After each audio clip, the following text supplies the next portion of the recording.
Trump બર્થરાઇટ સિટીઝનશીપને ખતમ કરવા માટે તેમણે સત્તા સંભાળી ત્યારથી જ ધમપછાડા કરી રહ્યા છે. તેમની સરકાર ઇલીગલ ઇમિગ્રન્ટ્સની સાથે તેમના યુએસમાં જન્મેલા બાળકોને પણ ડિપોર્ટ કરી રહી છે અને જે બાળકો તેમના પેરેન્ટ્સ સાથે ઇલીગલી અમેરિકા આવ્યા છે તેમના માથે પણ ડિપોર્ટેશનનો ખતરો તોળાઈ રહ્યો છે. 2025માં અમેરિકામાં એવા ઢગલાબંધ ટીનેજર્સ કે પછી કોલેજિયન્સ અરેસ્ટ અથવા ડિપોર્ટ થયા છે કે જે માંડ 4-5 વર્ષની ઉંમરે જ યુએસ આવ્યા હતા અને હાલ તેમને એવા દેશમાં મોકલી દેવામાં આવી રહ્યા છે કે જેની સાથે તેમનું કોઈ કનેક્શન જ નથી રહ્યું. ટ્રમ્પના ટોપ એડવાઇઝર્સમાંના એક સ્ટીફન મિલરનું એવું માનવું છે કે છેલ્લા 7 દાયકામાં થયેલા ઇમિગ્રેશનને કારણે એવા લાખો લોકો અમેરિકાની જનસંખ્યામાં ઉમેરાયા છે કે જેમણે અમેરિકાને જે કંઈ આપ્યું છે તેના કરતાં ઘણું જ વધારે લીધું છે. ઇમિગ્રેશનને સખ્ત બનાવવાની સાથે જે લોકો પહેલેથી જ અમેરિકામાં છે તેમને ડિપોર્ટ કરવા માટે ટ્રમ્પ સરકાર આ જ મુદ્દાને કેન્દ્રમાં રાખી પોતાની કાર્યવાહીને જસ્ટિફાય કરી રહી છે. જોકે હવે સ્ટીફન મિલર એવી દલીલ કરી રહ્યા છે કે માઇગ્રન્ટ્સ પોતાની સાથે એવી સમસ્યાઓને પણ અમેરિકા લઈને આવે છે કે જે તેમની આવનારી પેઢીઓ સુધી ચાલતી રહે છે. મિલરે ફોક્સ ન્યૂઝને આપેલા એક ઇન્ટરવ્યુમાં જણાવ્યું હતું કે યુએસ આવતા ઇમિગ્રન્ટ ગ્રુપમાંના ઘણા લોકોની પહેલી પેઢી જ નિષ્ફળ જાય છે તેવું નથી. તેમની આવનારી જનરેશન્સ પણ તેમના જેવી જ હોય છે અને સોમાલિયાથી આવેલા લોકો તેનું લેટેસ્ટ ઉદાહરણ છે તેવો પણ મિલરે દાવો કર્યો હતો. તેમનું કહેવું હતું કે આવા લોકો ગવર્મેન્ટ વેલફેર સ્કીમ્સનો સૌથી વધારે ઉપયોગ કરે છે.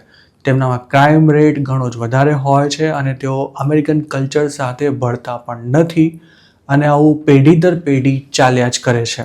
બર્થરાઇટ સિટીઝનશીપ બંધ કરવા માટે ટ્રમ્પે જે એક્ઝિક્યુટિવ ઓર્ડર સાઇન કર્યો હતો તેનું ભવિષ્ય હવે અમેરિકાની સુપ્રીમ કોર્ટ નક્કી કરવાની છે. કોર્ટ આ અંગે કોઈ ફેસલો આપે તે પહેલાં માહોલ ઊભો કરવા માટે જાણે ટ્રમ્પ એડમિનિસ્ટ્રેશન આ પ્રકારના દાવા કરી રહ્યું છે. 20મી સદીમાં અમેરિકા એશિયા તેમજ સધર્ન અને ઇસ્ટર્ન યુરોપના લોકોને યુએસ આવતા અટકાવવા માટે 1924 નેશનલ ઓરિજિન્સ એક્ટનો ઉપયોગ કરતું હતું, જેના હેઠળ આ દેશો માટે ચોક્કસ કોટા નક્કી કરવામાં આવ્યો હતો અને તેનું સખ્તાઈથી પાલન પણ થતું હતું. અમેરિકાની સરકાર દેશની ધરતી પર જન્મેલા બાળકો અને ઇમિગ્રન્ટ્સના બાળકોના બાળકોની પણ સિટીઝનશીપ કોઈ રીતે રદ કરી શકે તેમ નથી. પણ સ્ટીફન મિલર જે પ્રકારના સ્ટેટમેન્ટ આપી રહ્યા છે તેનો અર્થ એવો પણ કાઢવામાં આવી રહ્યો છે કે બર્થરાઇટ સિટીઝનશીપ ખતમ કરવાની સાથે સાથે ટ્રમ્પ કહેવાતી થર્ડ વર્લ્ડ કન્ટ્રીઝના માઇગ્રન્ટ સામે અગાઉ ક્યારેય ન થઈ હોય તેવી આકરી કાર્યવાહી કરવાની સાથે તેમના પર અનિયંત્રણો પણ મૂકવા માંગે છે. સ્ટીફન મિલરે જે સ્ટેટમેન્ટ આપ્યું છે તેના પર ઇમિગ્રેશનના તરફદારો ગંભીર સવાલ ઉઠાવી રહ્યા છે.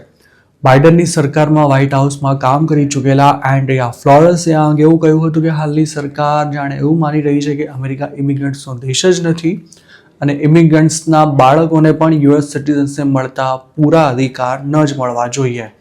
માઇગ્રેશન પોલિસી ઇન્સ્ટિટ્યૂટના પ્રોગ્રામ એસોસિએટ ડિરેક્ટર જુલિયા ગ્લેટનું આ અંગે એવું માનવું છે કે 1960ની આસપાસ જે ઇમિગ્રન્ટ્સ અમેરિકા આવ્યા હતા તેમના બાળકો ફ્લુઅન્ટ ઇંગ્લિશ બોલવાની સાથે પોતાના પેરેન્ટ્સ કરતાં વધુ સારું એજ્યુકેશન મેળવવામાં સફળ રહ્યા છે અને તેના કારણે તેઓ અમેરિકાની ઇકોનોમીમાં સારું કોન્ટ્રીબ્યુશન પણ આપી રહ્યા છે.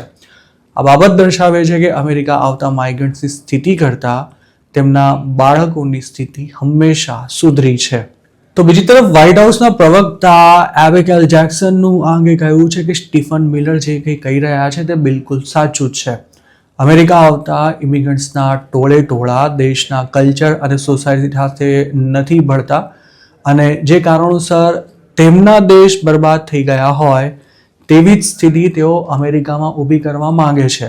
તેમણે એવું પણ ઉમેર્યું હતું કે અમેરિકા ક્યારેય પણ ઇમિગ્રન્ટ્સની પ્રોબ્લેમને દેશની પ્રોબ્લેમ નહીં બનવા દે.